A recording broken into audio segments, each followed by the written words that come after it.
guys, Nick here. You're listening to the official podcast of 4PlayerNetwork.com, a weekly live show about video games. We're proud to say that we've been at this since 2008 and have remained 100% independent since day one, and that means you'll never have to hear a sponsored ad on this show. So if you want to support what we do, all we ask is that you consider making our silly little show part of your weekly rotation. You can tune in when we record these episodes live every Thursday night at 8 p.m. Central Time on twitch.tv/4playerpodcast, all spelled out. If that's not your thing, though, you can also subscribe to the show on your preferred podcast service, join our community Discord at discord.gg/4player, or, if you're so inclined, send us a couple bucks a month on Patreon. And that's it for shameless self-promotion. Time to talk about the latest and greatest in the world of video games. Let's get started. Hey everybody, welcome to 4Player Podcast. It's episode 881. It's July 16th, 2026, and I promise you, we are going to be more positive this week than we were last week. Hard to get lower on that totem pole there. Yeah, last week was rough, so we're going to try and keep things positive this week. We got video games to talk about. Brad is here, but he is also shitting his mind out. Okay, I was going to try and get around saying that on the recording, but look, let's just say he's in the other room. Every time I go to the bathroom, he gives me bullshit about it. Just because I say I'll be right back. Okay? Like, this is my time for revenge, motherfucker. All right, so Sci-Fi is in chat asking very pointedly if he has the parasite. Let's talk about the parasite for a second, guys. Wait, who's asking? Does he have the Sci-Fi says, wait, does he have the parasite? Well, listen, we can't, like, the CDC reporting is not, like, that reliable on this issue. No, it's not. For obvious or reasons. Any issue They defunded this actual research. There's an estimated count of 7,000 cases and 141 documented hospitalizations. Yeah. No deaths that we know of. Yes, thank you. That's what estimated means, Chris Davis. Thank you. Texas has an estimated number of cases, it's like 30 to 80 people. California, could be one 1 to 10. Ohio, 1,300. Ooh. Michigan, 4,300. Yeah. Michigan is the one I saw the other day. If you're in the Northeast, you're probably more susceptible. Michigan's getting hit hard, and it sounds like they may have at least partially traced.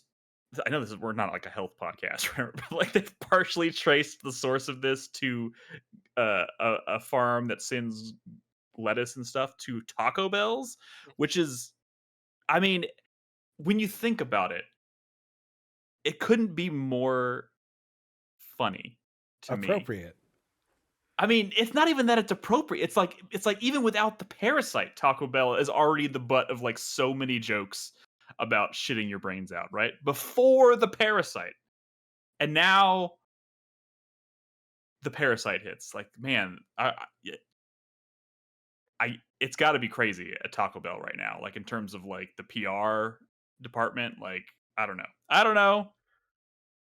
But that's neither here nor there. All I'm trying to say is Brad will be back on this very episode, Maybe. But he's not here right now. We got video games to talk about. We're not going to talk about the news because it's all bad. But also, not a lot has transpired compared to last week. So, there's been some bad stuff. Well, yeah. But like last week was like a deluge of bad stuff. It was like a non-stop, just torrential downpour of bad stuff. Cavalcade of garbage. We got that out of yeah. So we live in a new world now. We live in the video game world has forever shifted after last week, and now we're just picking up the pieces and moving forward. So I guess before we get into the video game stuff, normally I would just check in with you guys. How you doing? See if you've watched anything interesting, anything worth mentioning, any movies. Y'all want y'all? I watched through the 4th season of Vox Machina. That was pretty good. Vox Machina? I've never even heard of this, and you're on season 4? Vox Machina is the is that an anime? The Critical no, it's the Oh, Critical gotcha. Okay, D&D cartoon. gotcha. It's all falling into place now. It's not anime. It's American. Can't be anime. I also watched through season 1 of Gundam: The Witch from Mercury, and that was an ending. Holy shit! Oh, you finished it? Season 1, I did. Oh, you finished season 1. Yeah. Oh, is that the Where she smashes the guy and like yeah, where she smashes that guy with the like she just like pancakes a dude with the Gundam's hand. Yeah. And her girlfriend's like horrified, and she's like, "Hi, I saved you, T." Like, and then, okay, that sounds awesome. Actually, it's great. It is like the darkest shit on that show. This guy like pulls a gun on her girlfriend, and I mean, instantly a hand the size of a fucking Mack truck just like flattens him into goo. Like, and it's like in 0G. So like, and they focus so much on the fucking blood and viscera in the 0G, just like it is. And the thing is, like, the main character, Soletta, she's like, she doesn't even acknowledge what she just did. Like, she's straight up murdered a human being. She's like she's so autistic, it gives her special powers to like pilot mechs, you know, like how all mech pilots are autistic lesbians, but like she's man, y'all are just, I really want to watch this now. Y'all are really selling it. She's a new type autist, like sounds badass. It's a really good show though. Like it's there's these juxtapositions of like school life and Gundam duels, and then there's like all this dark, deep political shit that just like ends in waves of murder out of fucking nowhere. It's a really good show. Yeah, it's fucked up. What would let's just say hypothetically, if I wanted to watch this, what would I have to have? It's like 2 seasons. I don't know. The internet. I mean, I guess that's a good Crunchyroll or Amazon. It's probably Crunchyroll. Is it on Amazon? I know it's on Crunchyroll. Good to know. I know it's on Crunchyroll. Nice. I think it's on Amazon. I don't know. G-Quux is on Amazon. G-Quux is really good too, but that's kind of psychedelic. I like G-Quux. It's weirder. I mean, or not weird. I don't know. It is weird. I mean, you see so much of the Hidekiano-isms in there with like all the shot composition and everything, but it's dude. The coolest thing about Witch from Mercury is like every Gundam always has its like Char Aznable. It always has its Char right? There's always a Char. There's some mass Char character, and Witch from Mercury was like, yo, what if it was the pilot's mom who was Char? And it's like, Char's your mom. Like, it's fucking weird. I mean, it was weird in G-Quux how they focused on him. Yeah. And you're like, oh my god, Char's got fat mommy milkers. This is crazy. What? I see what I'm now picking up what you're putting down. As someone who knows nothing about these characters, I am now very much picking up what you're putting down. Okay.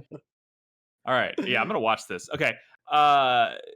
Hey, I went and saw that new Evil Dead Burn movie, and let me tell you, there's a new Evil Dead. There's a new Evil Dead. Dude, I'm so out of touch.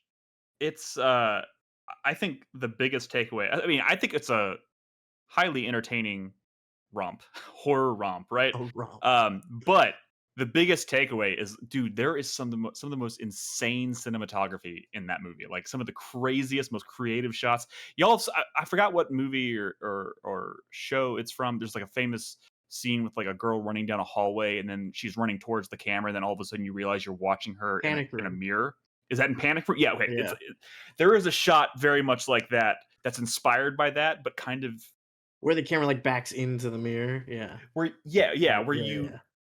It's an impossible shot. Yeah. It just it looks like an impossible shot, and you're like, how the fuck did they do that? And then just like some of the like when shit really starts hitting, like as shit gets crazier and more intense in the movie, it's like they get crazier with the camera shots as the movie goes on. Like, I don't know. Highly entertaining purely from a cinematic standpoint. The Sam Raimi didn't do this, right? No. This is not a Sam Raimi flick. This is It's somebody vamp for a second. I don't Somebody we remember. know?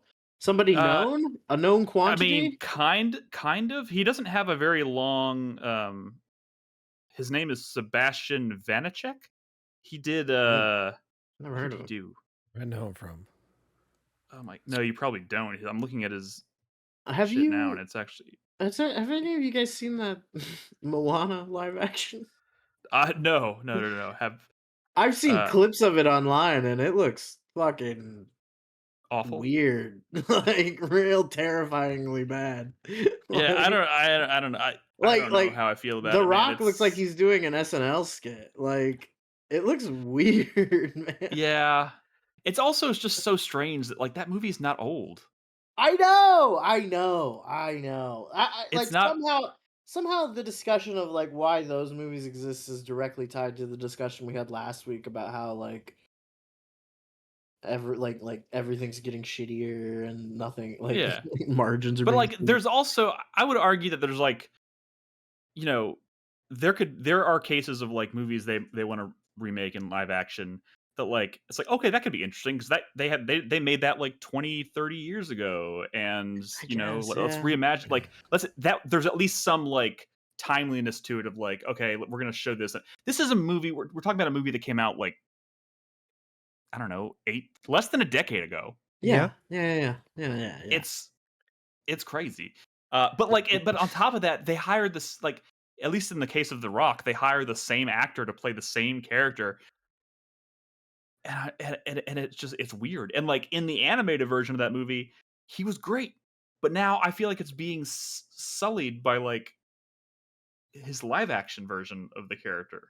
I don't know. It's just like because now it's just weird. I don't Yeah. know. The whole Yeah, thing's it's dumb and thing's bad bizarre. and weird and it sucks and it's kind of just like a hollow money making Yeah.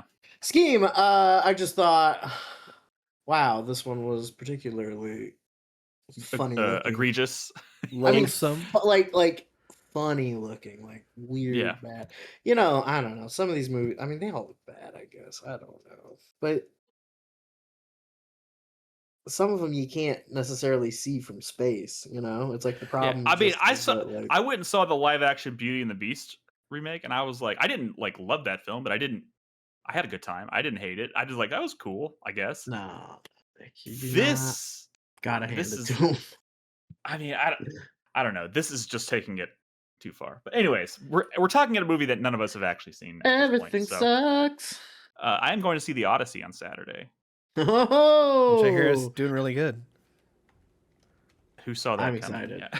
I mean, I'm excited. Yeah, it's Christopher Nolan, of course. Dude, It's only a 96% of Rotten Tomatoes. Did you see Also- Oppenheimer? That shit was sick. I did saw not, Oppenheimer, and it was very good. I'm going to be honest. It is. I don't. Don't. No, it's a great movie. It's a great movie. I don't know if I'll ever watch it again, but it's a great movie. Yeah, I don't know. I'm gonna leave. Oh, Nicholas. I'm gonna leave it at that before I say something I'm gonna regret or somebody's gonna make me regret. No, it's okay.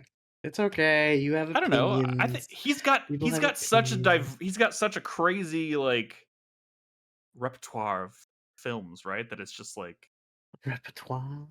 His oeuvre. Okay, sci-fi. Get out of here, sci-fi. She's actually correct. That is fucking filthy. Like, oh my god. But that's also not true. It's also not true.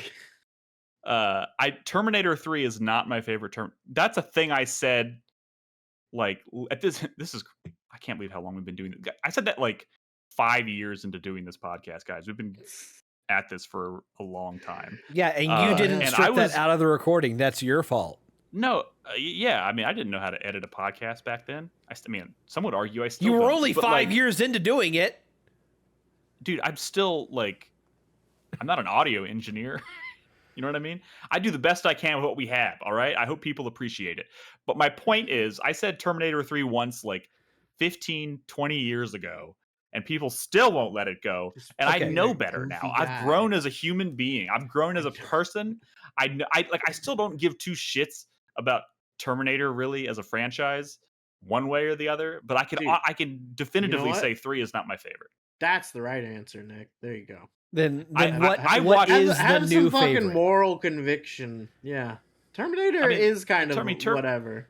Terminator 2 is the best, but like, Good. It's more I important did watch. it's more important as a cultural institution than it is as you know a movie. I will say this: I did watch the one where they brought back Linda Hamilton. I can't remember Dark what it's Fate? called. Dark Fate. I liked that movie. I was like, oh, this is a fun movie. It's actually pretty Didn't that have alright. Gabriel- Yeah. Didn't that have Gabriel Luna? in Yeah, it? he was the bad Terminator. Yeah, he was the bad. Yeah, dude, I thought that movie was sick as hell. Yeah. But like, even after that, I'm like, but I don't think it moved the needle for me at all in terms of like how I feel about Terminator as a I mean, it franchise, didn't so. move the needle for a whole lot of people. That's why they haven't made a new one. I mean, I just don't think. I mean, especially now, right in the day and age we live in now, where AI is now like a thing we can't escape from. It's fucking everywhere. I just don't think it'll land. It won't. I don't think it would land. And I think when they were still trying to make Terminator movies, people were already starting to pick up on that. So I just don't think That it people works anymore. aren't afraid of robots anymore. Yeah, or like they just don't see the harm. I don't know. I feel like in utilizing. I feel like that's all we're like. All movies are just going to be about killing robots in 10 years, aren't they? I mean, there's going to be a lot of them. That's because for sure. You're killing a robot. You're not killing a person. Therefore, it's easier. I did. Not Well, to, I okay. just mean- Last thing I'm going to bring up because I apparently have watched a lot. I am finally watching through Devs. Have you ever watched Devs? The Alex Garland miniseries with oh my fucking god, why am I? Oh my god, what's his name? The guy from Parks and Rec. God, help me out here. And the last Nick Offerman? Nick Offerman, yes. Nick Offerman is one of the main characters. Thank you, Bog Noise. You were a little late, but I appreciate it. Yeah, I've been watching Devs. I have like one episode left. That show is fucking legit. And It's a one-season show from 6 years ago. Yeah, and very topical as of today. Like, I don't know. It's also Alex Garland is like up there. He's probably one of my favorite directors at this point as well. Like, he's done so much cool shit. Oh, there's the shitter now. Oh no, don't just leave it alone, Chris Davis. Leave it alone. Brad's back. Yay. No. How's the butt? What are we talking about? Okay. Shut the fuck up, Chris Davis. That's not what we're talking about. We're still bantering about movies. Have you seen anything? Movies? I've been gone like 20 minutes. Yeah. We had a lot to say about Moana. Yeah. I don't know, man. Check my letterbox. I have a letterbox, by the way. Check my letterbox. Yeah. And Brad's out here writing like full-length reviews in his letterbox. Oh, I mean, isn't that what it's for? I don't do that. his letterbox probably comes should, up in 'cause that's my what- RSS feed. That's what everybody likes to like pick my ratings out, but I don't provide any context for them. So Yeah, like Star Wars. We Whatever. need to know why you think it's only 3 stars. 3.5. 3.5. Star. A New Hope is 3.5 stars on my scale. Okay, 3.5.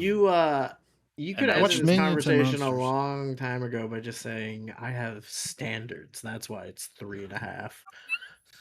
I give I guess 3.5 to the original Murder on the Orient Express. Wow. See, I think we just have. Poirot. Now he's 5 stars in my heart for sure. I was really was not good, familiar with this film, and he was so good. He was so good. Are we talking about the one with Kenneth Branagh? I might. No. No, the original. Like The 50s version. original, like from Yeah, the like, original. old We one. Okay. did an escape room that was basically the exact same setting. So we were like, oh, we should So you watch had that to go fucking watch the movie. Yeah. Pretty sick. And you're like, oh my god, everybody did it. Yeah. I mean, that's Yeah. I didn't watch the new one, so I wasn't familiar with the story. So, Sure. but oh man, yeah, Johnny Depp, he probably ruined that thing, right? Johnny. Right? Wasn't he? Johnny He Depp. was in like there's like a recent one with Johnny Depp, right? No, I don't think so. I watched. I know they did. I've I know watched they did 3 Death of on the them with Kenneth Nile Branagh. with. Oh, maybe with that's what I'm fucking, thinking of.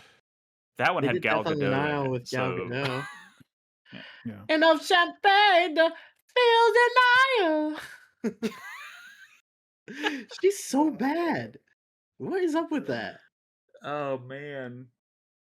Sometimes if you're let's in the move on. IDF, they'll just let's talk about make video the games. movies. It's like if we linger too long in this conversation, it's going to go places. All right, let's talk about video games. That's what we're actually here to do. Brad's back, but I am gonna pass the baton over to Chris Davis first, because you did want to talk about this last week, but you had not quite gotten through it yet. Now you've finished it. I hadn't played it last week. I'd bought it. I hadn't played it because I was distraught. Yeah. I heard it's really good. I'm excited to see what the developers make next. Oh yeah. Okay. Whole lot of nothing. I don't know. Before you get to start talking about Doom, I don't know, because again, I am trying to be. I mean, everybody's probably trying to be a little more upbeat at this point, and probably most of it's probably lies. But they did come out with a statement. Id came out with a statement this past week, following the restructuring.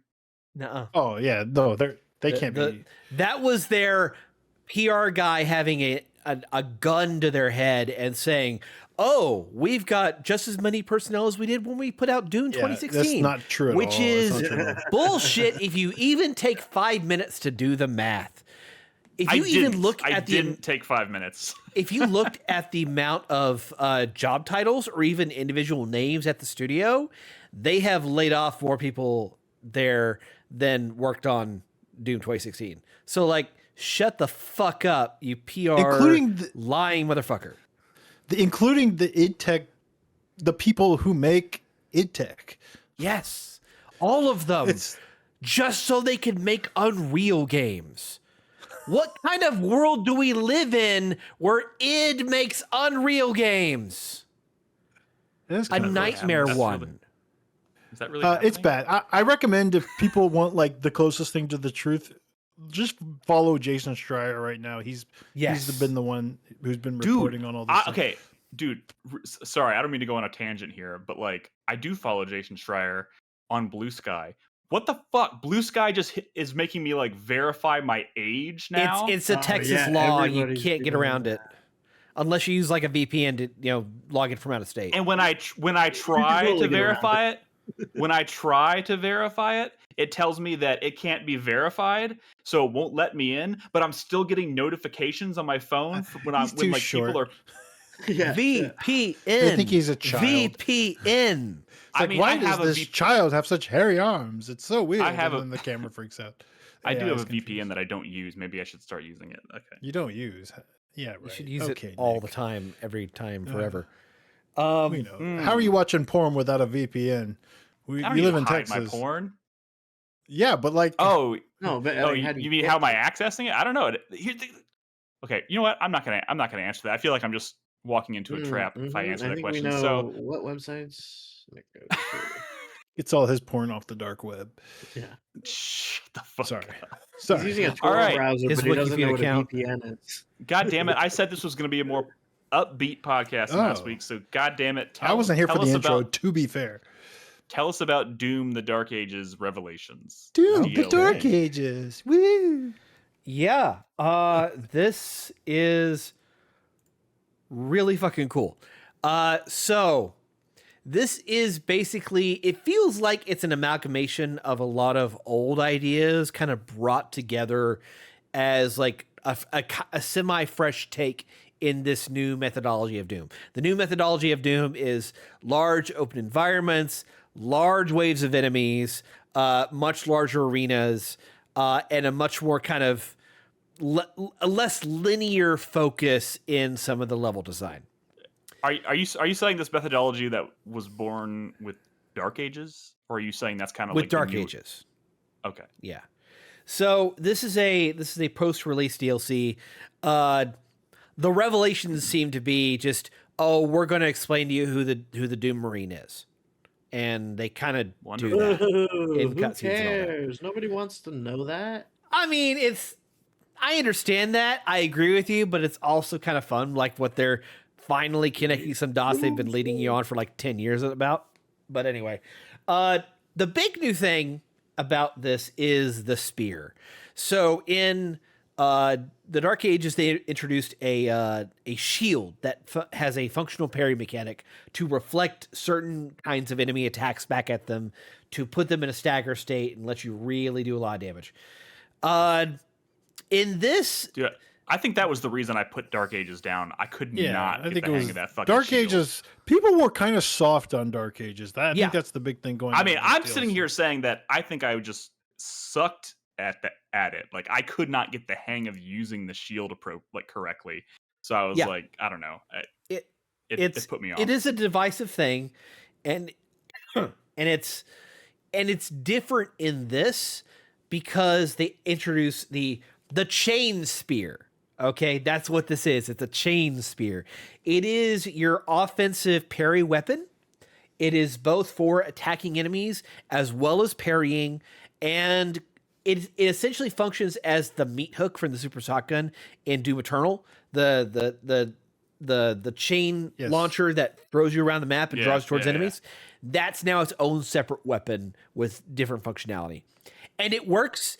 And it's cool, and the amount of verticality that you get around this time and ability to kind of move around the environment really quickly by spearing an enemy feels fucking good. They also start bringing... Dang.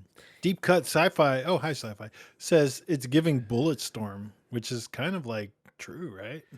There's a little bit of that. I mean... The grapple, man, that was the only cool thing about that game. I would disagree with you there. I feel like they had some fun with like traversal and all that. But anyway, so I'm like 7 hours in. I think I might be closing in on the halfway point. I really can't tell. But so it's a beefy boy for DLC, it is. I guess. It is. I mean, the Ancient Gods DLC for Doom Eternal was beefy stuff. I still think that would Ancient some Gods people Part 2 say was that the was best. like. Yeah, but don't some people consider Ancient Gods to be maybe the highlight of? Oh man, let me tell you, I don't mean to approach this from the angle of Critics Royale and Fantasy Critic, but this shit's at a 90 on Open Critic. The Ancient Gods games are like in the 70s, man. This shit is like both of those combined or some shit. Like people like this way more. Yeah. I don't know. Well, but I don't feel like people had that reaction to Doom to the Dark Ages. You're right. It's like the opposite for Dark Ages. Dark Ages was soft. People are like, oh, they fixed the Dark Ages with this DLC, and it's like a full campaign. That's what I've been hearing. Interesting. Okay. Yeah. Well, like you might be able to just play this, although I think it will be hard, right, if you start with this. But like from what I understand, this is way more exciting than Dark Ages. Like people got bored of that game. You're like flying around dragons and shit, and people were like, what am I doing? Think about what you just said. Like, people got bored flying around on dragons. Because it was cool on paper, but not in practice, is what I understand. I mean, that was a problem with the game. They overemphasized on that. It's a cool concept with the Doom Marines dragon. It's just the execution of it was basically chasing enemies and using it to traverse to the next area. It wasn't really in any way that made me go, oh, I could use this to do this as part of the combat loop. It was just a method of transportation. In this, there is no dragon. They start off the DLC as basically you are fully powered from where you were at the end of the campaign in the main game. And we're going to take you down to size. We're going to give you a new way to approach melee combat and parrying, and then we're going to build you back up. It's not like a Metroidvania loop, even though there are some very slight elements of that going on in the overall level design that they're doing. But you say that like you were trying to reassure us that don't worry, it's not like a Metroidvania. It's like, well, anytime we talk about Metroidvanias these days, there is a hesitation because there's good Metroidvanias and then there's dull Metroidvanias, and I feel like people are apprehensive these days. You can say that about. Stay in your lane, Chris Davis. What are you talking about? I mean, I will talk about Metroidvanias, Brad, and you will just be like, "Oh, this is just some slop. I cannot believe he's even wasting my time with this." Like I talked about, like Souls-likes. It doesn't matter. Even like a whack-ass developer who's making a game is still gonna make a better game if they make it a Metroidvania. Yeah, there are some Metroidvanias are better than others, but it's like Souls-likes, right? It's like it's just a better formula. So you might as well make that instead of not that. Because what is the saying? A rising tide raises all ships or something? Lifts all sort of, ships. but not really related to what I'm saying. What I'm saying is a Metroidvania. the developer that makes like an only okay Metroidvania would have made an even worse and more lame game if it wasn't a Metroidvania. That's my belief, because it's like a tried and true formula. All it is like it's the game like intricately like open-ended and like with like progression tied to exploration, which is just inherently a good thing. But whatever. Anyway. I agree with them. So but anyways, so the Metroidvania stuff that I'm talking about here extends from the idea of how they handle the level design. At the beginning of the game, you gain an item to go to a crucible area where you are going to fight and murder the entire Council of Hell, all the various governors of Hell and all that. And you lose, and you are cast down into purgatory. And in there is this idea of a hub level area that you branch out in a wheel spoke kind of design to go climb back out of purgatory to take out the Hell Council. And so you have this frozen purgatory level, and you gain new abilities, you gain new items, you enhance the spear, and in turn you gain the ability to unlock more stuff in those existing levels that you've already played, and to find more secrets in the hub area. Yeah, I say that qualifies. We're good. This sounds good. But it's like, the thing is that we're talking about like the spoke levels that you go do are mostly linear in design, but there's no reason to go back to them unless you get the master key, which is built by finishing all 4 of the levels of purgatory. And so by doing that, you can go in there, you can find more secrets, and you can eventually unlock the in-game final boss, which I have not seen. I haven't gotten to that point. I've only collected half of the master key. So in what we're talking about, like, you have to go back and replay a linear level to find the doors that are locked behind the master keys usage. So it's not necessarily that interesting a Metroidvania implementation.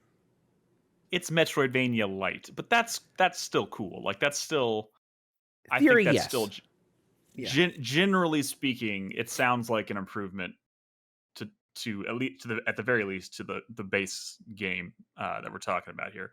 Yeah. So as you progress, you get a new shield, and you can swap between it and the spear. And I think there's more you can unlock eventually beyond just this. Swapping. That's the thing, is that the shield has its uses because it is a charged melee mechanic. You can lock onto an enemy while holding up your shield. You're not taking any damage as you're doing it, and then you charge at enemies and you do a big slam attack, and it feels really good. Okay.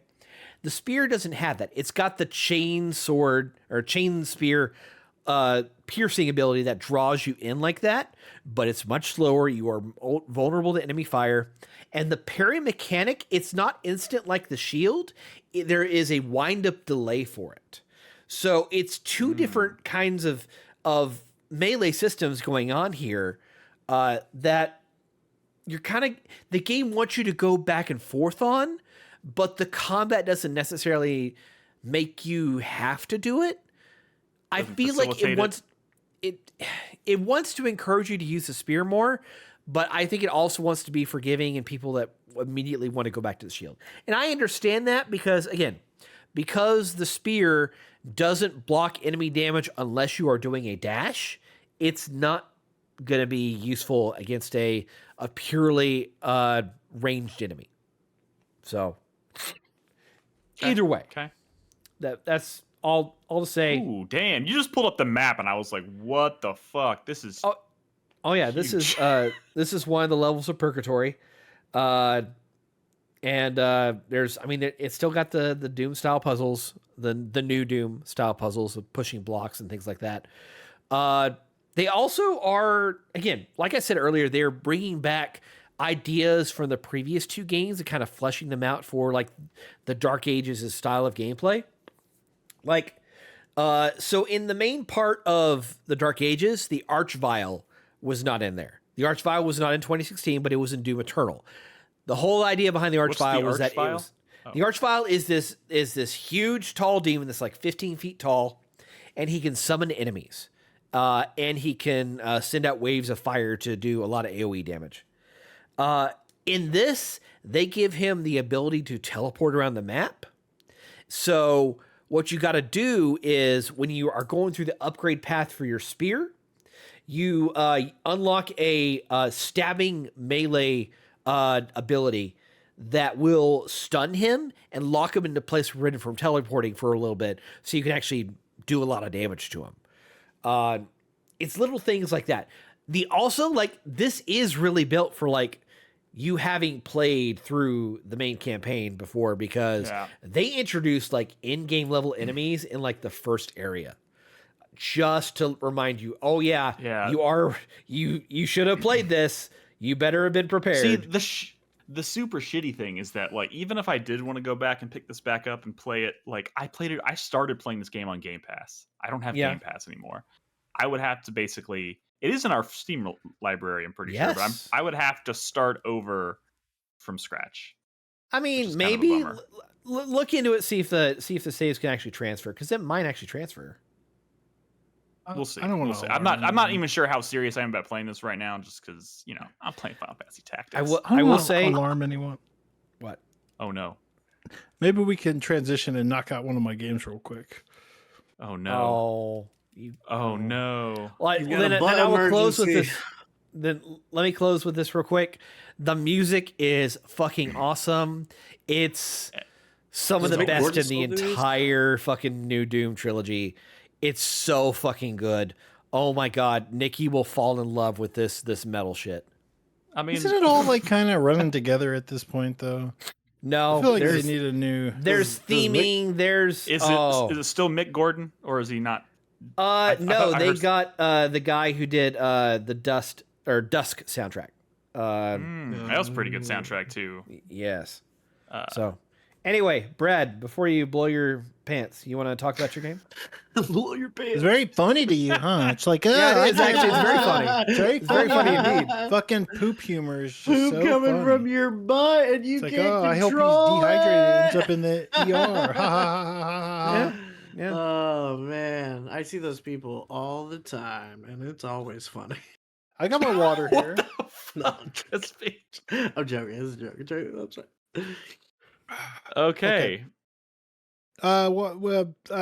Demon Tides? You want to hear about Demon Tides? Yeah, another game about demons. The picture. What's Demon Tides?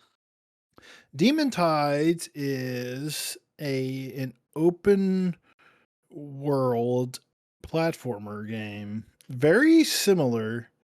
You know what it is? What it reminds me of? It reminds me of Bowser's Fury. I knew you were going to say that. Okay. I'm sorry. Okay, good job. I mean, a lot of people would probably say that if they'd seen even a trailer for this. But I haven't, though, is the thing. You have, because I featured it in Trailer Talk many times. I don't pay attention to that shit. But this is from... so they made a platformer called Demon Turf years ago. This is sort of like the follow-up to that. But this one is like open world, where you're on out in the ocean, and there's platforming like islands and stuff, and you have the freedom to kind of explore it how you like. There's two main things I would say about this game in terms of like its inspirations, outside of just the Bowser Fury design, of course, minus the fact that you don't turn into a giant and fight a giant Bowser like you did in Bowser's Fury. More just like the structure of the world, right? The other thing is, well, two things. One is that this developer is very, very much inspired by the complex platforming moves of like what started in Mario 64, and you saw like further continue in like Mario Odyssey, right? Where it's all about like cool platforming tech. Someone who basically... The first time they did a turnaround jump in Mario 64 and thought it was genius. That's this person, right? And there's all kinds of like little tech things you can do to string your platforming together in all kinds of different ways. Very much like, think about Mario Odyssey and all the stuff you could do with Cappy, where you're like, oh, I'm going to throw my cap and I'm going to do a butt stomp and cancel out of that butt stomp into a dive and bounce off my my cap so I can get even further. That's the movement philosophy that's going on here. And there's a lot of moves and mechanics that you can string together, but also there's like a progression system where you can make like tweaks to each of those parts of those little mechanics. Like for example, but in this thing, you're like a demon, right? But instead of just having like a double jump, you turn into like a bat type creature as your double jump. And it's a little bit different than just a regular double jump, but it's like that bat form is basically an extension of your movement into that begins with a double jump, and you turn to another form that can like spin and stuff, and you get all kinds of upgrades that can modify like what those do. Like for example, like if you hold the left trigger, you'll spin around in place in bat form, and it kind of lets you think like Dixie and Diddy Kong's Quest, right? Or Diddy's Kong Quest. People often get that wrong. Donkey Kong Country 2. Where, you know, Trixie has the hair spin, right? Where she can like helicopter. Like you have that basically in your bat form. You can get an upgrade for that to make that like slowly go up as you spin. And there's like modifications to stuff like that, where like you also have a dash out of your bat form that generally propels you down towards the ground, in which case you can like bounce and stuff. You can get a modification that makes it like propel straight forward. So like take all the crazy tech from like a game like Mario Odyssey, and then like progression based around like modifying each part of those mechanics, from the butt stomp to like a dive to all that stuff. And that's sort of like the core like movement, like the movement tech is the game. And then you have the open world structure. Very Brad coded for sure. Well, I mean, truthfully, like it's the one thing that like Mario, like it's the thing that Mario 64 did, beyond the fact that it's just like, oh, 3D. What a 3D platformer can be is like way more than just 2D Mario, but 3D, right? And a lot of 3D platformers don't get like the little intricate tech that Mario 64 was doing back in the day. It's one of the things like is like amazing and polished and creative as and beautiful as like Astrobot is, like, or Astrobot, like the game that came out on PS5 or whatever. Like it doesn't have like the really cool movement tech of a Mario 64. And I feel like the best 3D platformers, nice, but it's not complex. It feels nice, but it's not complex, right? It doesn't have a high skill ceiling. And this is definitely that. Now it is like very loose. Like it's not as precise. Like you don't have to, like there's a lot of ways to like get across the gap, if you will. You know, like in Mario Odyssey, there's pretty much one technique for getting like the maximum distance, because you have all these like kinds of tech, and you can like swap them as like a loadout into like what those pieces do. It gives you a lot of freedom to kind of get where you want in the way that you want. But that's cool. Like having that freedom to just get around an environment, especially as you're going like vertical, is really cool. And, you know, I'm still like early enough in the game to where I'm kind of like learning the tricks and stuff and kind of getting good at it. And I'm kind of fucking up my jumps. When I was recording this footage, I kept forgetting that another like core mechanic to this game is you can place your checkpoint wherever you want. As long as it's like normal, like solid ground, you place your checkpoint. So if you're climbing some like crazy platforming scape or whatever, and you forget to place your flag and you fall all the way down, it's just like, fuck, I got to get up there. But because like the tech of this game feels so nice to like master, it kind of feels good, like finding different ways and quicker ways to like get up a platforming section. And you find like shortcuts and stuff, like this rope I knocked down. So that beyond that, like the whole like vibe is very kind of Attitude Era, like Sonic tapping his foot because he just tired of waiting on the player. You know what I mean? Or like kind of like Dreamcast era, Jet Set Radio.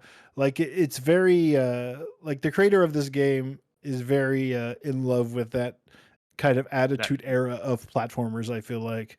And it's cool. Like it's a good vibe. I mean, like the character is like kind of a punk. She talks a lot of shit to like the baddies and stuff in the world.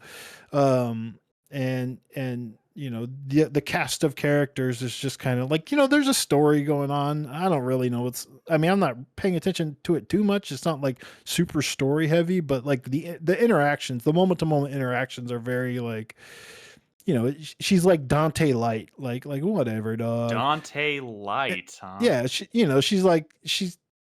yeah, Dante, like, talking shit to bosses and stuff, right?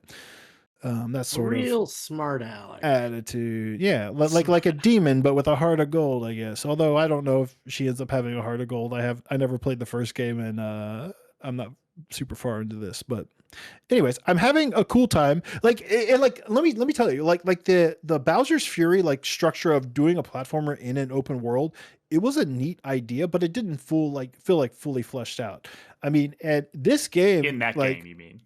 In that game, it is cool here that as I'm like exploring the world, and it started as just like, oh, well, I've come across an island that has its own sort of like platforming challenge, and that's neat. But like I keep finding things that are like really kind of like it's starting to like extend to more like Breath of the Wild territory, where it's like, oh, there's like all this shit up here, and this like towards the end of this footage, or like soon in the footage, I get on like some grind rail, and it just keeps going and going and going, and I'm like, holy shit, this is taking me like all the way across the world. Where the fuck am I going to end up? And I find some like cool shit on the other end. Now, I forget to place my checkpoint flag, and then I'm like, oh shit, I better go back and do it, and then I fall off because that's how it is sometimes. Aeon in chat would like to know why she's made of Kraft macaroni and cheese. I don't know what that means. She looks like she has noodle arms and legs, whatever. I think it's just my outfit. You find lots of like outfits and customizations for your character. That's just she's got long sleeves because I don't know. She don't give a fuck that her shit don't fit right. I don't know. I'm trying to. It's just the vibe of the game. The answer is Brad's poor fashion sense. That's what we're going. No. I mean, because it's like Jet Set Radio, kind of like inspired, wacky clothes and stuff. What I'm saying is those are her sleeves, not her arms.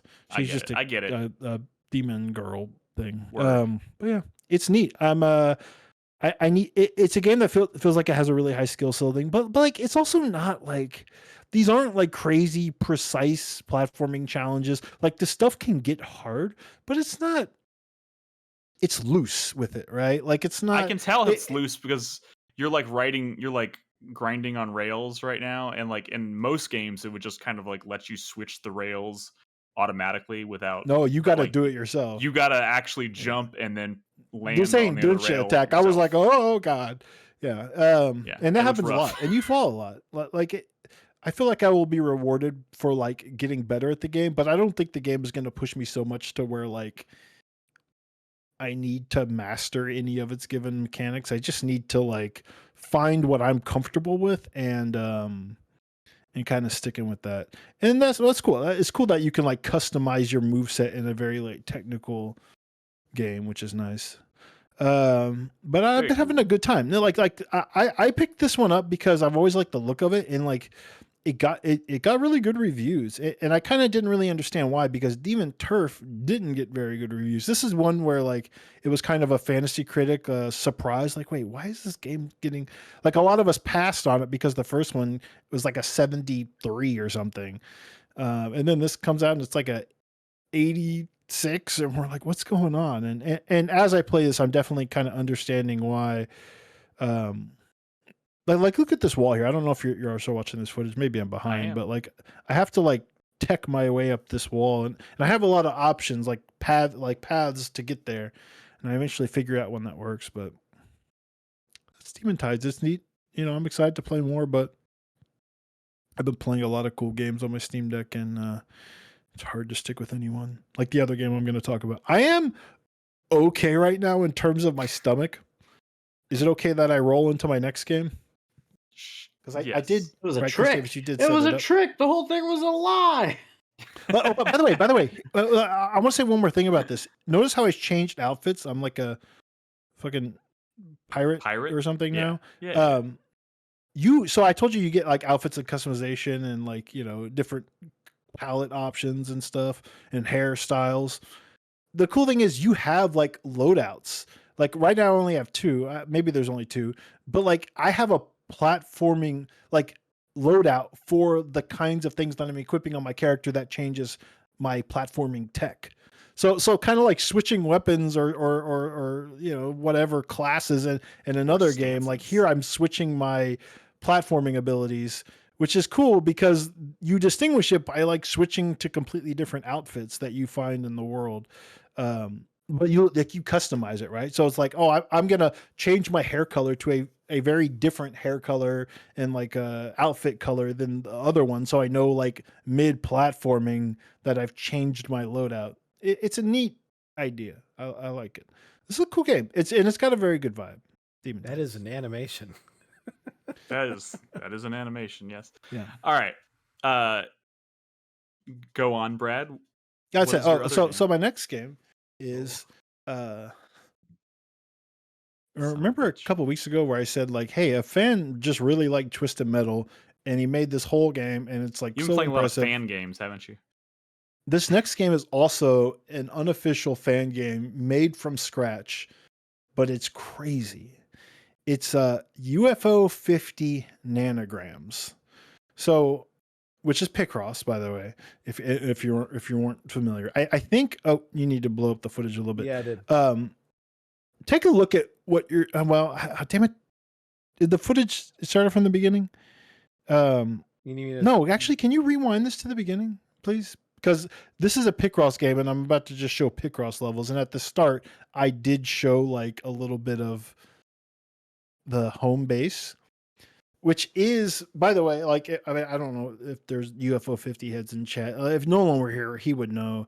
But like the one of the games in UFO, I guess, is that even the right footage? You might have uploaded the right one. Anyways, I thought I clicked around in that world a little bit before I get into the Picross.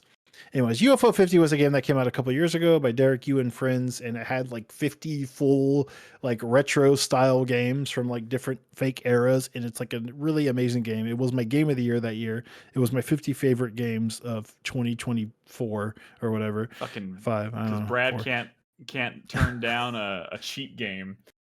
But the only person that had 59 games on his top 10. But like the game was very well received, and it like created a very like passionate fandom, right? People still are playing UFO 50 because they had like full games in there, and it was wild.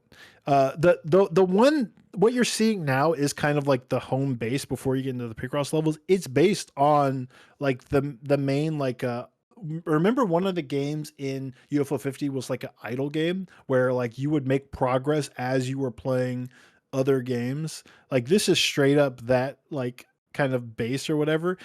All this to say, this is a Picross game, but there's more going on. And when I say it's a Picross game, it is a loving homage to UFO 50, but Picross. And it's an unofficial game made by someone who just really is obsessed with UFO 50 and wanted to make a Picross game. And there are 5 Picross stages per UFO 50 game, which means there's 250 Picross games in here. So the UFO 50 element is that even though they're all Picross games, they're all themed differently. They're themed, so but you unlock all that stuff. So there's different like visual themes, there's music from the games, even like covers that people have made for the games. Like the fandom for UFO 50 is passionate, and like this guy just turned that fandom and some of the stuff.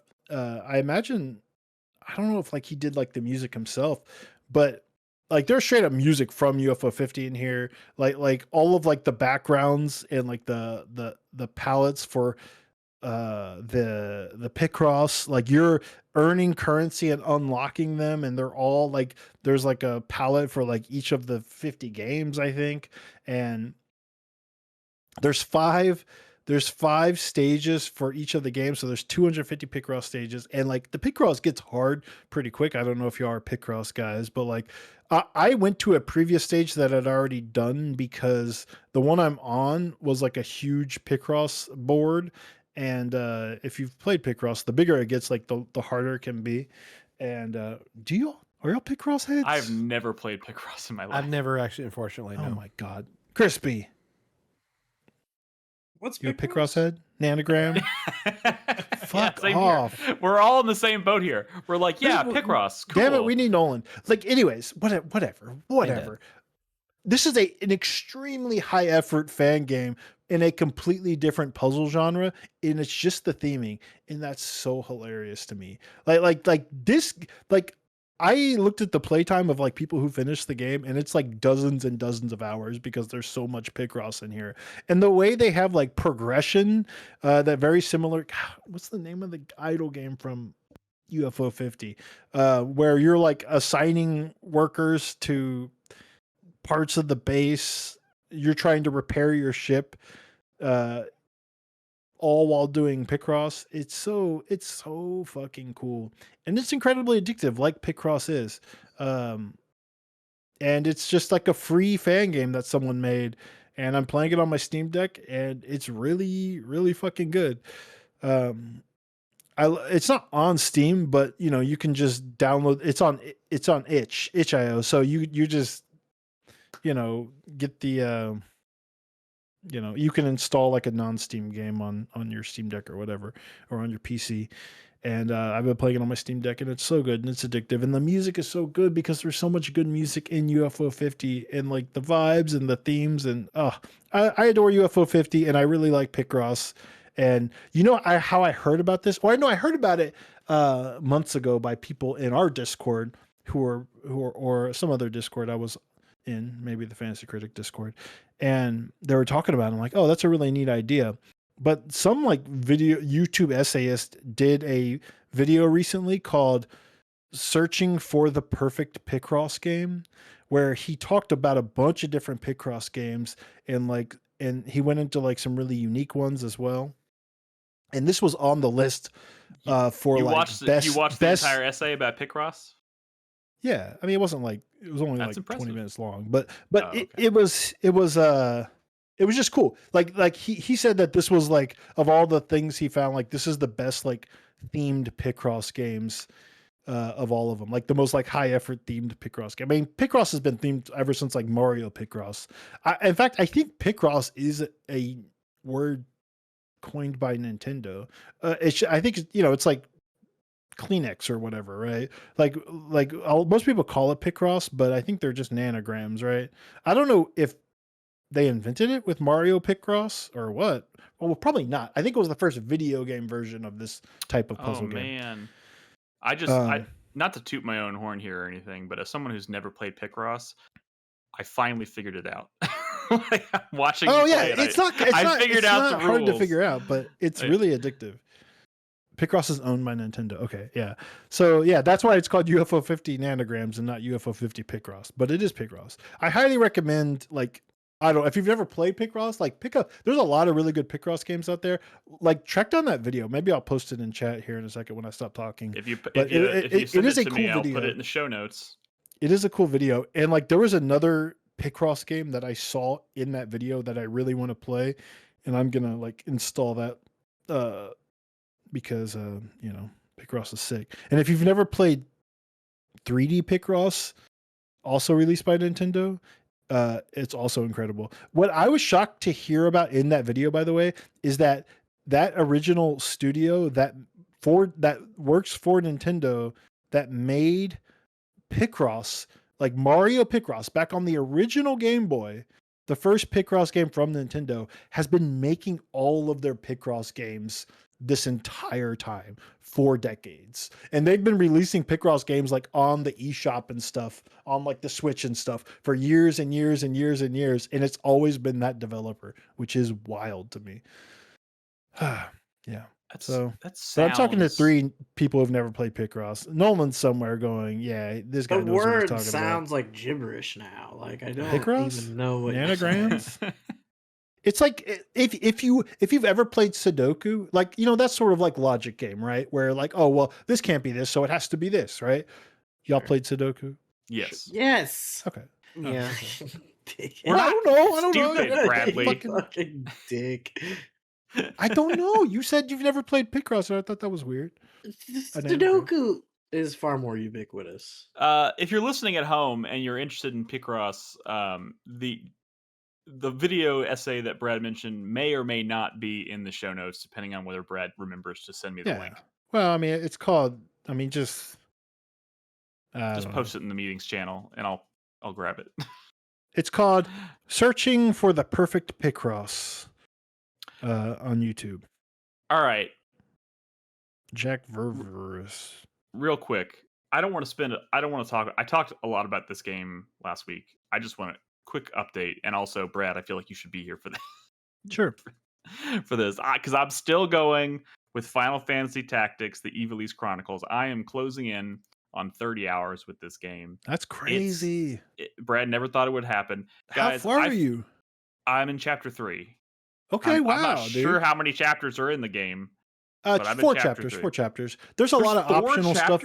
Yeah, there's a lot of optional stuff you can do in chapter 4. But I mean, if you're just like trying to get through the story, I'm doing a lot. I'm doing a lot of like random battles because grinding is fun in Final Fantasy Tactics, because like you're unlocking like abilities and you're like, oh, I'm so close to getting this next ability, which is going to unlock this class, stuff like that. It's hype. Sorry. I'm not. I'm gonna let you talk. Yeah. No. This is all good stuff. Like, there's still a lot of things that I'm trying to like wrap my head around that I don't quite understand. Like, if you go into my menu and look at my like roster of characters, I have like 20 fucking goblins. Okay, yeah, they're breeding. They're breeding. Yeah, as you move around the map, they're fucking each other. What do I do with them? You just delete them. Delete them. Yeah, get rid of them. I can delete them. You throw them in a well, Nick. So yeah, you can delete them to a farm of state. Yeah. As you move around the map, your monster units will breed with each other. So they just keep more and more and more of them. Okay, I'm really glad you told me that, because I was like, what is going on? They'll eventually start shitting out rarer versions of that monster, like rare. But I never use them. No. So. Monster units are mostly shit. But it is cool because later on, you start at chapter 3. Chapter 3, you can start like, or is it chapter 4? You can poach monsters and like get rare. I've been poaching for a while, but I just unlocked the ability. Rare and powerful. Like every monster in the game that you poach has a regular drop and a rare drop. And the rare drop for a lot of monsters, especially for the rare breeds, can lead to like the most powerful equipment in the game. Like really, like stuff that's way more powerful than what the shops have, or, unique abilities. Oh, this is such a cool battle. I still feel like the story hasn't truly started yet. It's not like, which is why you say I'm in chapter 3 or 4. I'm like, what the fuck? This is a PlayStation era game, but it's not like RPGs of the time were super long-winded. Tons of exposition. They would just go on and on and on and on. Final Fantasy Tactics is not like that. It's very like like you're a character that's thrown in the middle of a story, right? And like people are not there to explain every little thing to you. I mean, you're a key part of that story, especially your homie Delita. Or your ex-homie Delita, but like, it's the conversations that happen like before and after battles, and like with some scenes here and there. Like it's I just like not sparse. What's the word I'm looking for? Like it's very dry. I don't know. No, maybe that's not the right word. That sounds negative. No, it's efficient. It's very punchy, not efficient tight. either, but you know what I mean. Like it accomplishes what it's trying to, in a less wordy way, and so I kind of like appreciate it for that. Sure, I do too. I'm just like, because obviously, like I had all of my Final Fantasy experience is from a very different kind of game. Yeah, and this is just Matsuno. I'm just like trying to make like connections between like, okay, if this were a normal Final Fantasy game, like where am I in like that kind of story? And I still kind of feel like they're moving all the pieces on the chessboard into the proper starting position for the story. The reason is because a lot of stuff in this world, and this is true for a lot of Matsuno games, is the stuff that's happening off screen. Like, that there's like, at this point in the game, that like, oh, corruption in the church, they have a plan that is not the same plan of like these other people that I thought were the key players. And like basically there's a lot of scenes happening off screen and you're like coming into the middle of them as you progress the story, you know. You might see like little parts of conversations here and there. Speaking of the church, the fucking cardinal turned into Oogie Boogie. Yeah. I thought Oogie Boogie. Yeah, they do that sometimes. Yeah. Do that sometimes. Do that. You're going to see more of that as the church's plans are coming to fruition. That happens in Final Fantasy 14 too. Yeah. Like anybody who shows up who's like a cardinal eventually turns into some kind of weird god monster. Yeah. I mean, it's not like it happens in a lot of Final Fantasies. It's not uncommon. Like it happened in Final Fantasy X. I mean, honestly, it probably happened in almost all of them. Yeah. But like that's actually the thing that like it was just so funny because like up until that point in this game, it felt so grounded. Like, I mean, I talked about it last week where I was like, where's the fantasy going to come in? Oh. And the first like real bit of fantasy that hits me is remember we pulls were out saying this stone and transforms into Oogie Boogie. And I was like, there it is. Saying, just wait. Yeah, just wait. It's happened. But like it's a very so Yasumi Matsuno made like Ogre Battle and Tactics Ogre at Quest before he moved to Square Enix and basically said, well, I'm just going to do Tactics Ogre, but Final Fantasy. I guess per the request of Sakaguchi at the time. And that's why like this has a very different feel than what was going on with Final Fantasy at the time, because it feels very Tactics Ogre, but then all of a sudden it gets more fantastical. It has more in common with Tactics Ogre than Final Fantasy, maybe. What you're saying. Yes. But I mean, there's still like chocobos and a job class system. Yeah. Like the job class system in this game is very much an evolution of like Final Fantasy V's job class system, which was an evolution of Final Fantasy 3's job class system, right? It's that stuff is very Final Fantasy. Like all the jobs are very Final Fantasy, but and the more fantastical does like you will be fighting gods by the end, right? Like in all Final Fantasies. Right. But yeah, it starts very grounded. Like Tactics Ogre is also like a much more grounded game. Like that's more like Game of Thrones all the way through. This is more House of the Dragon. You know, it's more out there. Why you keep like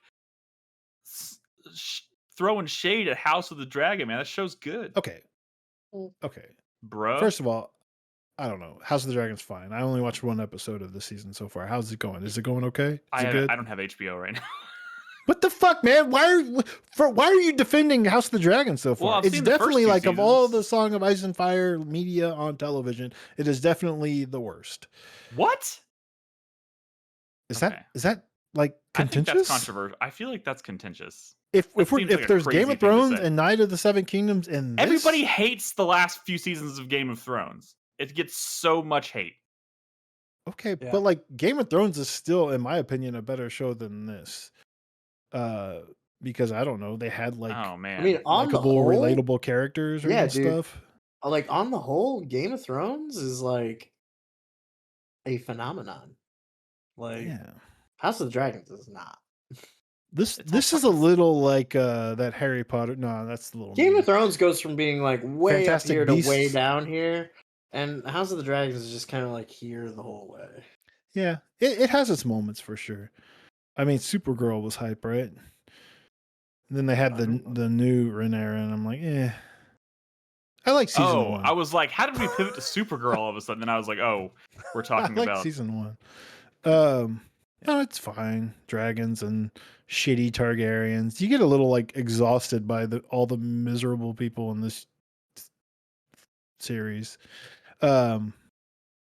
Whatever. The first time Olin or Orin or whatever used Galaxy Stop the first time I played Final Fantasy Tactics back in the day, I was like crazy. Losing my mind. I was like, oh my god, am I going to get this guy? Am I going to get this class? That's the most broken shit I've ever seen. And then you don't. I'm going to guess no. Yeah, you don't. But he's cool. But like I was like, that would break every battle in the game. I'm glad you're progressing, Nick. I want you to get to the end of the story. Like this, not only is it not like your traditional Final Fantasy story, this has one of the darkest endings of any game I've ever played, much less a Final Fantasy game. Sweet. It is I love incredibly dark what happens. It is gonna like a lot of the lore is in the, I don't know, you need to read some of the the material that you get both in the story, literally in the story, the German, yeah, whatever the scriptures that they give you, which I think you're there in the game already. Anyways, whatever. I'm gonna keep going. You're in for a hell of a fight at the end of chapter 3.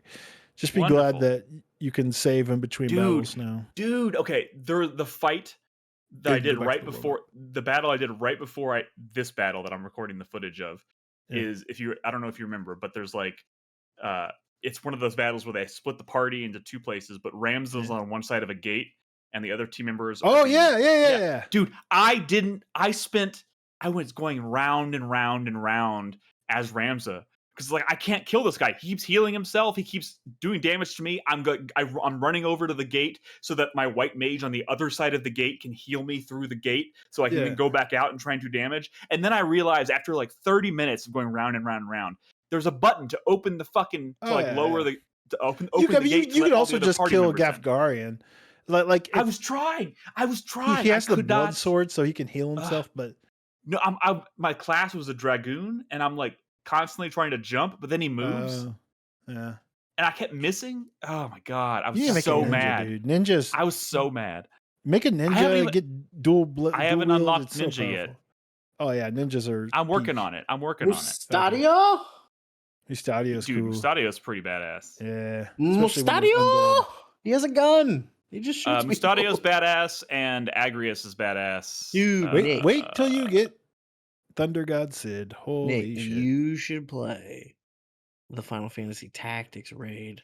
Okay. In Final Fantasy 14. I just have to. But yeah, I mean, you're right. But then I just have to like. How many thousands of hours do I have to play? Mustadio shows up as like a fucking Evangelion with a sniper rifle.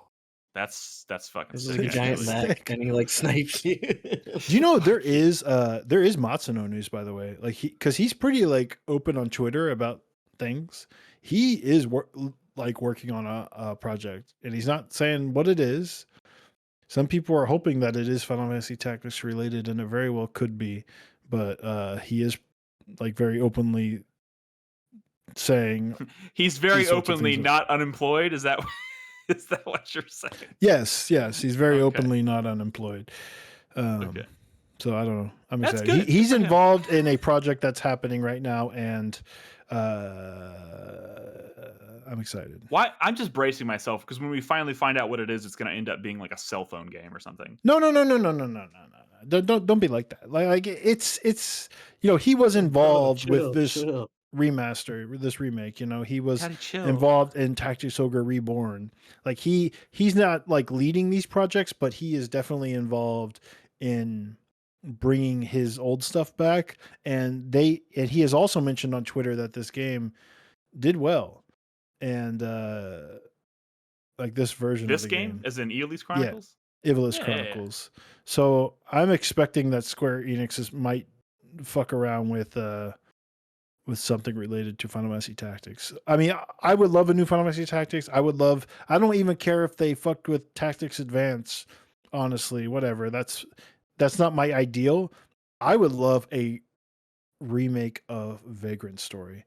Even if it's like this, where it's like more of a remaster, but like with a lot of quality of life stuff. Vagrant Story is a gorgeous game, but it so badly needs quality of life updates. Because that game is borderline unplayable by today's standards. That would be so amazing. Also a great Matsuno game. But absolutely, 100% agree. Just give me Tactics 2. Just give me Tactics 2. Give me a prequel. I don't care. Give me something in this universe. Oh man. Careful. Imagine playing as a young Orlando or Orlando. So I love you, Orlando. Sorry. Anything else? I played Final Fantasy Tactics Advance 2 on my phone literally today. Was it any good? I mean, it's Final Fantasy Tactics Advance 2. It's fine. Music's nice. But was Matsuno involved in that? I can't remember. No, not at this point. I see. He was off in the broom closet. Yeah. Well, he was working on Final Fantasy 12. That's a good game. Yeah. But then after that, he disappeared after health issues and burnout on 12. Back to the closet. Went away for a long time, but yeah. All right. Well, with on that note, then, 4-player minute. Right, because we weren't really going to talk about any news or new news. I mean, none of it's positive. Yeah, specifically trying to be more positive today. So no news. I'm not talking about any news again until there's some good news. God damn it! In fact, new rule going forward. We don't talk about news on this podcast unless there is good news to counteract the bad news. You know what I mean? What? So like if there's a headline and it's bad news, we don't talk about it unless. So if everything sucks, we're not allowed to talk about it. Damn. No, you can talk about how everything sucks. Just that's more of like a 4-player minute. Well, here's some positive news. You know, a new Castlevania game's coming out this year. Whoa, I heard about that. Castlevania's pretty sick. I don't know if you guys have played Castlevania before, but it's one of my favorite series. It's pretty sick. It's not EA or anything. Although, it is crazy that we were also supposed to get a Bloodstained game this year, and I don't think it's probably going to make it. Oh, we have not heard. Somebody about have that on Fantasy Critic or no? No, Bloodstained. No, yeah, I think Bloodstained is a good pickup if it does get a date. If it's coming out. We've known that the developer's been having issues. The director passed away, obviously, very sadly. Oh, really? And we talked about it. It was but like Iga and the rest of the people were like, well, we're gonna work as hard as we can to get this done, but at the same time, like, we're gonna try to take care of ourselves and not kill ourselves doing it. But they are, that should just be kind of how the way all of these work. You know what I mean? It's been quiet for a long time, so yeah, I could see it slipping. But we are getting the Castlevania game from the Dead Cells people, and that's cool. Is this your 4-player minute, or is this? But that's another. Yeah, this is my 4-player minute. That's another one that's been weirdly quiet though. Like, we know it's coming, and they've been showing trailers here and there. But like, I want to know more about the game. Like, weirdly, I feel like we don't know much about it. Belmont's Curse, yeah.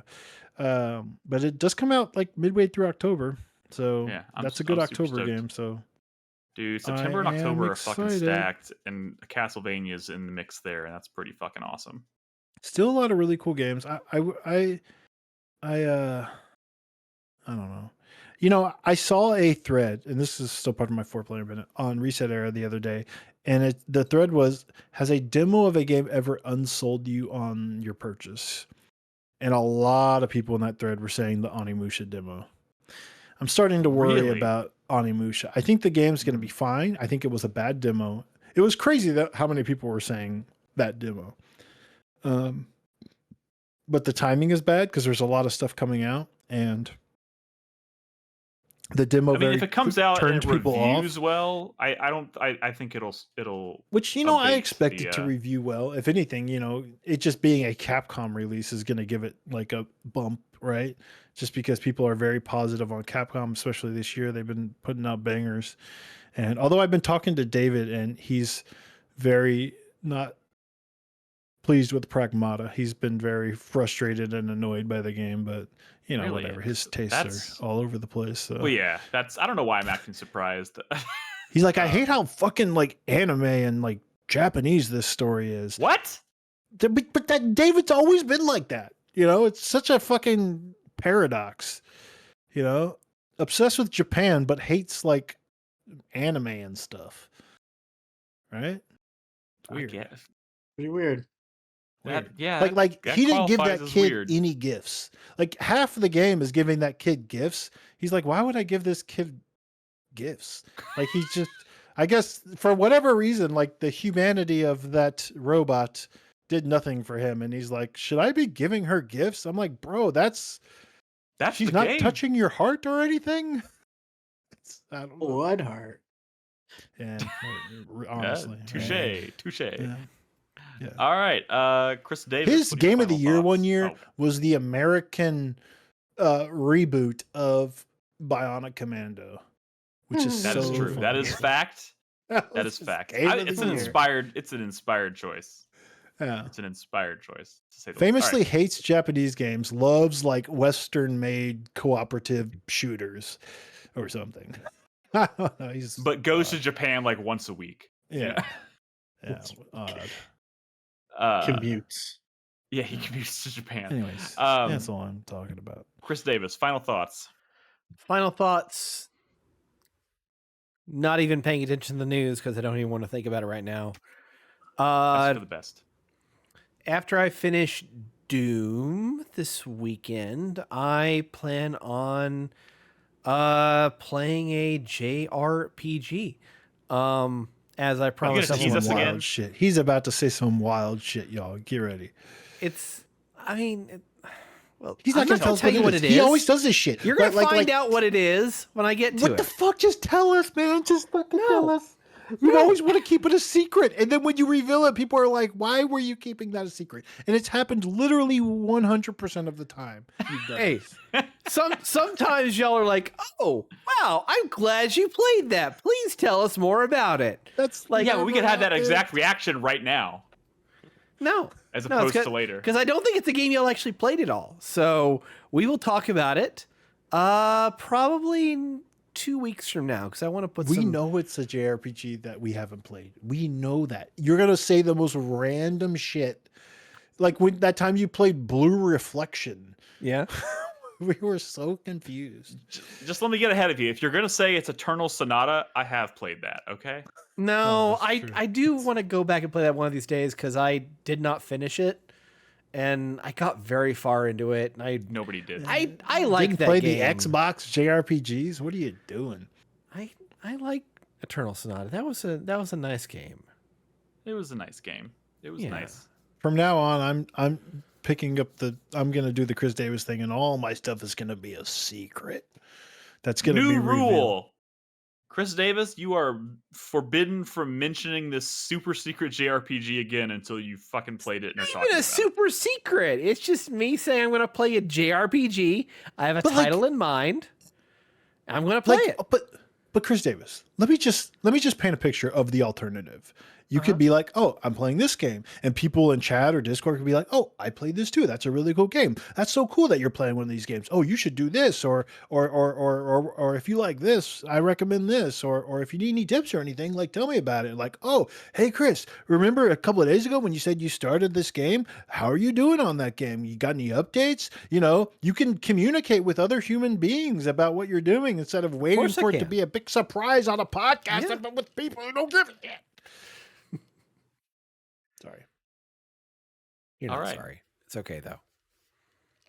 All right. Well, on that note then, Crispy, what super secret game do you have to talk about? I have been playing a super secret game that I know none of you have ever played, and it's this really interesting game.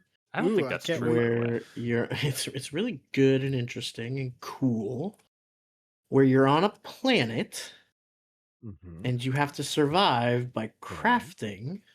Oh.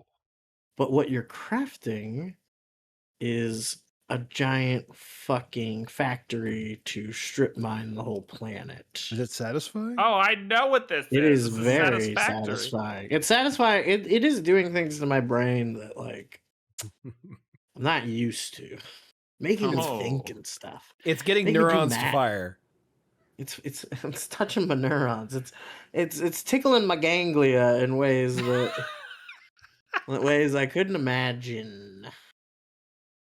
I just this week, this is all I've been playing, and most of that time has been spent building a coal power plant and a steel mill, like a steel factory to produce pipes and beams that I need. Nick, those are important building blocks to a lot of advanced planet-spanning infrastructure. Nick, why? Okay? Why are you? I don't. Because I have this feeling that you don't appreciate infrastructure like I do, Nicholas. I think you think this shit just grows on trees. That roads are your God-given right, and not something that we have had to claw back from nature with our human monkey minds and our human hands and the sweat of our brow, Nicholas. I think you think it all just grows on trees. And our braver men and women than you have tamed the wild natures, Nick. with science and industry and engineering and things you wouldn't begin to understand. It's true. All true. All true. And I take my place among them. And I take my place among those pioneers. You could do like handwritten Picross as well. They make these my little God, books, Brad, probably where they have like can't- crossword puzzles Piece and of stuff. shit. Someone put him in a camp or something. What the fuck, dude? What the I fuck? just started listening to the Diary of Anne Frank audiobook yesterday. That's so fucked up, dude. I was listening to Neutral Milk Hotels in the airplane over the sea for the 800th time, and I was like, you know what? I'm gonna read the Diary of Anne Frank. He finally, What the fuck, He finally man? made up his mind about the Holocaust. I was literally listening to it today, Crispy. Guys, how did we go from Satisfactory to talking about He did this. I don't... Capitalism. Oh my God. Money. Oh. Resources. Anything else you'd like to add, Crispy? You gonna bring footage of Satisfactory? Class versus see, class. See it in action? Yeah, dude, I have literally been playing it this entire podcast. I was thinking about just streaming it because I just finished a hypertube setup. So now I've got these like Futurama tubes that I'm zipping around in, covering miles of vast unspoiled wilderness. It's in a perfect world, we'd have those. I know. It's touched something in my soul. I don't even know how to articulate it, but this is a beautiful game. This is a really crazy, weird game. That's a lot of fun. That game's not in early access anymore, right? It's one. No, it's in like the 1.2 update came out like last month. Okay. Cool. So like now they have weather and shit in the game. Now wait, does that mean it's in our Steam library now? Oh, it's been in our Steam library for a long time. I've owned it I've owned it since early access. Oh, fuck. I wish I had known that. All right, you should play. It's cool. I should. I'm almost like thinking about trying to convince my dad to try it. Like, I don't know why, but I think he would. I feel like it's a game. Fucking mind playing. It's satisfying. I mean, like, I jeez. think Brad's onto something. I mean, that factory like builders are satisfying. Yeah, when you get it, not just like when you get everything like laid out just right, and you get it all powered up, and you're looking at your power grid, and the lines are going up, and everything's running, and nothing's getting bogged down, and you've balanced your loads and everything. It's like, yeah. Yes. Yes. When you're a kid, you're all about the roller coaster tycoon, and then when you just get older, you're like, I need more important, better infrastructure than this. I want to play City Skylines. Infrastructure. Yeah. Manufacturing. Commerce. Man, I don't know if this is the effect you wanted to have with this conversation, but I don't know why. I just got the sudden urge to play Jurassic World Evolution 2. What? No, you took the wrong thing from it. I know.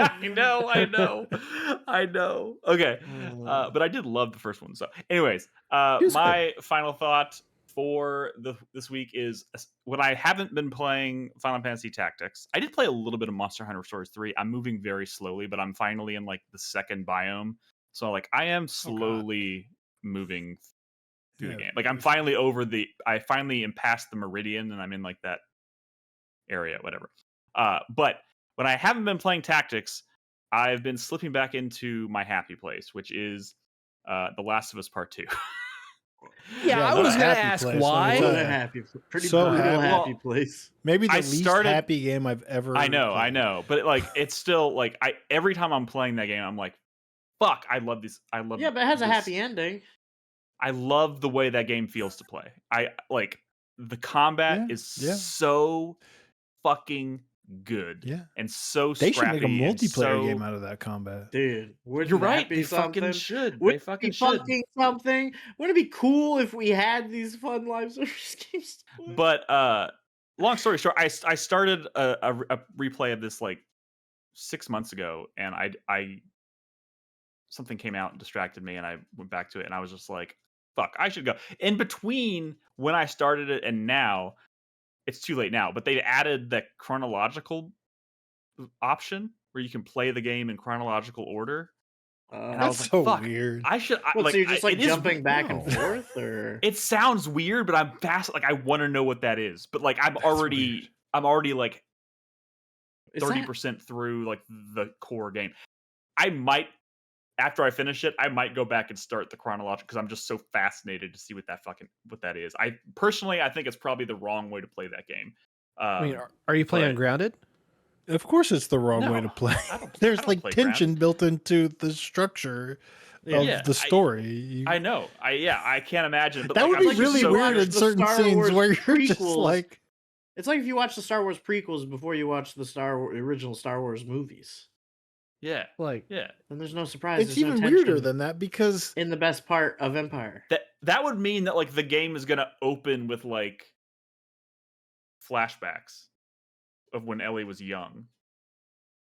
What? Younger. Yeah, but I mean, but even then, like it's like going back between Abby and Ellie is gonna be really weird in the scenes where like having limited. I mean, it's just very strange. I don't know. It doesn't. I don't know how it works. I'm not playing that mode right now because it literally was introduced after I started this playthrough. It's cool to see that it feels like a mod, right? Like it feels like something that would be a mod. So it's cool that there's an official mode for that. Yeah, but it's odd for sure. I'm curious more than anything. So if I get to that point, I might boot it up and try it and see like the big scene at the theater that like one character plays up to and then the other character plays up to.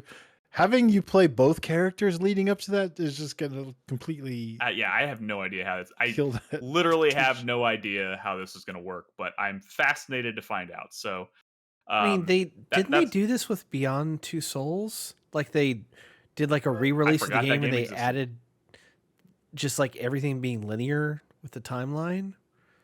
Dude, there's not a person, not even David Cage remembers Beyond Two Souls, dude. Yeah, you have some interesting factoid about it. That's wild. I just remember them adding that, and I just thought it was so weird. Is that Chris true? Davis living up to his reputation. Yeah, that is. I know so many things that I probably shouldn't.